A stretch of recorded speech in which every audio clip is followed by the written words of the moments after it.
Show me, mano. Fala pessoal, muito bom dia, quarta-feira, 18 de outubro de 2023. Bom, vamos começar aqui o nosso Morning Call hoje, lembrando que na sessão de ontem o Ibovespa fechou em queda de 0,54 aos 115.908 pontos, né, acompanhando os ânimos nos índices de Nova York que encerraram o dia mistos. No final da sessão, a notícia da explosão de um hospital que deixou 500 mortos na faixa de Gaza e deu possíveis novos contornos para o conflito acabou pesando, né? E numa sessão que até então estava mais calma, até levando em consideração a visita que Biden faria e está fazendo hoje em Israel.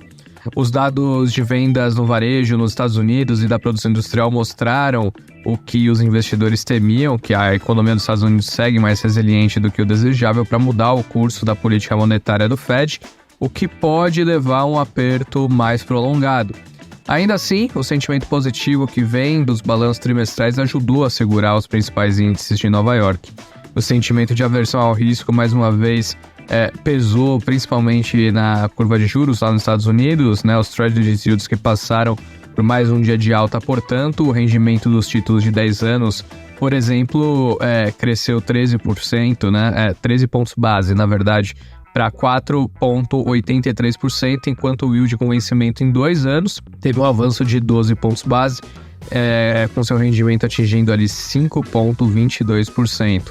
Com base em tudo isso, o dólar que até chegou a cair mais ao longo da sessão, se aproximou dos R$5, acabou fechando só numa queda de 0,04 aqui, a praticamente R$ 5,04, e frente ao DXY, né, aquela cesta das principais moedas do mundo, caindo 0,07. Quando a gente olha para notícias interessantes de lá para cá, além das que eu trago para vocês em breve, Jim Jordan, que é aliado de Donald Trump e candidato preferido do ex-presidente para a disputa pela presidência da Câmara dos Deputados nos Estados Unidos, perdeu a primeira votação para o cargo ontem. A próxima rodada está marcada para hoje. A estagnação impede que o Congresso coordene uma resposta mais clara, né, às guerras em curso no Oriente Médio e na Ucrânia, e também arrisca uma paralisação do governo federal, uma vez que a Câmara ainda precisa aprovar leis orçamentárias para o ano fiscal de 2024. Né? Foi justamente uma negociação dessas que o McCarthy com os democratas para evitar um bloqueio que lhe custou, que já tinha tido de apoio, né, ali da ala radical mais republicana, pesando então com que ele perdesse o cargo. Ainda não está claro, né, quantos dos oponentes republicanos de Jordan vão conseguir permanecer resistentes ao novo indicado do partido em votações subsequentes. Lembrando que na eleição do McCarthy em janeiro, né, ele só conseguiu o posto depois de 4 dias em que tiveram 15 votações e num nível, né, de indefinição que não era visto há pelo menos 164 anos. Então não está muito fácil conseguir esse posto. Na parte corporativa, a Light decidiu substituir o CEO Otávio Pereira Lopes no final do ano ou após o término da sua reestruturação financeira, né, o que acontecer primeiro. Alexandre Nogueira, que é o atual diretor regulatório de relações institucionais da companhia, vai assumir o posto. Alexandre fez toda a sua carreira na Energisa, onde trabalhou 22 anos, né? E, enfim, agora conseguindo assumir esse posto. A saída do Otávio já era amplamente aguardada pelo mercado desde que Nelson Tanure se tornou maior acionista da Light, quando ainda montava sua posição na companhia, né? O próprio Tanure foi um crítico vocal da decisão da Light de pedir recuperação judicial, um processo que também desgastou Otávio junto aos bancos e debenturistas da companhia. Por fim, aqui, antes da gente falar um pouquinho sobre essa abertura de hoje, mudança de ticker e de nome de empresa, tá? A Allos, né, que é a nova denominação da Allianz Sonai Shopping Centers, informou que foi aprovada em Assembleia Geral Extraordinária a alteração de sua denominação social para Allos S.A. Portanto, o ticker que todo mundo conhece há bastante tempo, né, ALSO3, vai ter a sua alteração agora para Allos 3, tá? Então é uma mudança simples, né? Você só troca o S e o O de posição, mas, enfim, é importante que todo mundo saiba. Quando a gente olha para a abertura do dia, os índices futuros operam em queda em resposta à escalada do conflito entre Israel e Hamas após a explosão do hospital. O conflito, né, se apresentava sem maiores avanços ontem até que esse ataque aconteceu, e aí A autoridade palestina, apoiada por lideranças árabes, atribui o ataque a Israel, enquanto o governo de Benjamin Netanyahu culpa um lançamento fracassado de um foguete por um grupo militante palestino. Hoje, o presidente Joe Biden chegou a Israel e precisou alterar o planejamento original de seguir para a Jordânia, onde se encontraria com líderes árabes e a autoridade palestina, né? A intenção era buscar algum tipo de consenso para a crise que se apresenta na região, mas os países culpam Israel pelo ataque ao hospital em Gaza e cancelaram esse encontro. Biden e Netanyahu fizeram um pronunciamento há pouco, né? Fizeram ali declarações curtas e não responderam perguntas de jornalistas, e com isso a gente vê uma sessão que começa tensa. Lembrando que hoje teremos divulgações importantes de resultados nos Estados Unidos, né? Início de empresas de tecnologia com Tesla e Netflix e o fechamento dos bancos com Morgan Stanley. Então vale a pena seguir monitorando. Na China, dados foram divulgados dos mais importantes possíveis e surpreenderam positivamente, tá? O PIB do terceiro TRI teve uma alta de 4,9%, superou a previsão do mercado de 4,3%, apesar de ter desacelerado frente ao avanço do segundo trimestre, tinha sido de 6,3%, e o dado pode recuperar a esperança de que Pequim consiga atingir a meta de crescimento de 5%. Além do PIB, também outros dois indicadores de atividade divulgados ontem à noite vieram fortes, né? A produção industrial crescendo 4,5%, ali em setembro superou a estimativa de 4,3% dos analistas, enquanto as vendas do varejo cresceram 5,5% na comparação anual, bem acima da previsão de 4,5%.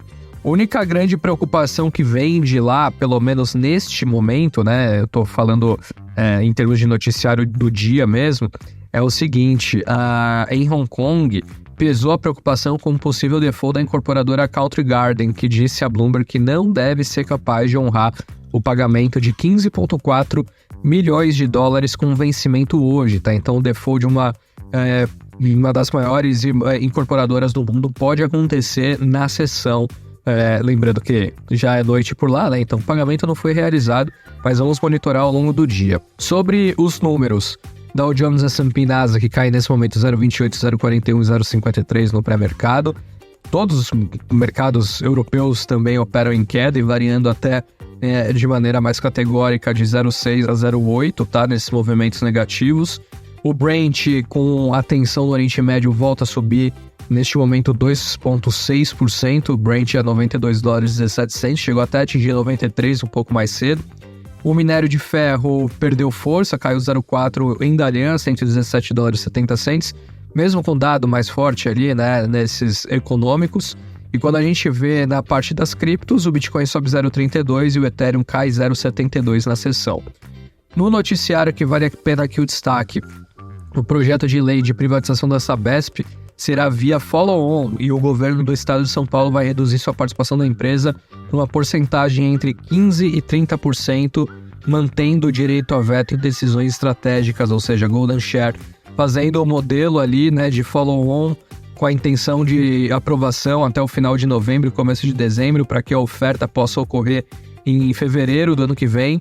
E o governador Tarcísio de Freitas, né, disse que com a privatização a companhia poderá investir 10 bilhões a mais em 4 anos a menos, né? Então, assim, o planejamento era até 2033 de gastar 56 bilhões de reais, agora a companhia poderá gastar 66 até 2029, antecipando a universalização do saneamento, né? Atingindo outras regiões, núcleos urbanos informais, áreas rurais. Então, essa vai ser a maneira que Tarcísio buscará convencer não só a oposição, né, o pessoal do seu lado, mas também alguns nomes importantes da oposição.